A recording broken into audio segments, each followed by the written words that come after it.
এমন কিছু রেখে যেন না যেন আপনার ছেলেরা, আপনার নাতিরা আপনার নাম শুনলে যেন লানত দেয়।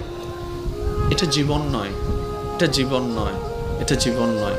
এমন একটা জীবন বানান যেন আপনার মৃত্যুর সংবাদটা শুধু আপনার পরিবারের মুখে চোখের মধ্যে মলিনতা আর অশ্রু আনবে না, শুধু আপনার আশেপাশে পরিচিতরা পর্যন্ত বলবে, আহ আফসোস, আজকে একজন নেককার বান্দাকে হারিয়ে ফেলেছি, আজকে একজন মায়ার মানুষকে হারিয়ে ফেলেছি, আজকে একটা মমতার মানুষকে হারিয়ে ফেলেছি। যেভাবে সিদ্দিকে আকবরের দুনিয়া থেকে যাওয়ার পরে জগৎ কান্না করেছে, ফারুকে আজম যাওয়ার পরে জগৎ কান্না করেছে, ওসমান ও আলী যাওয়ার পরে জগৎ কান্না করেছে, ইমাম হোসেন কারবালায় শহীদ হওয়ার পরে 2022 সালে চট্টগ্রামের মানুষ পর্যন্ত কান্না করছে। আল্লাহু আকবার।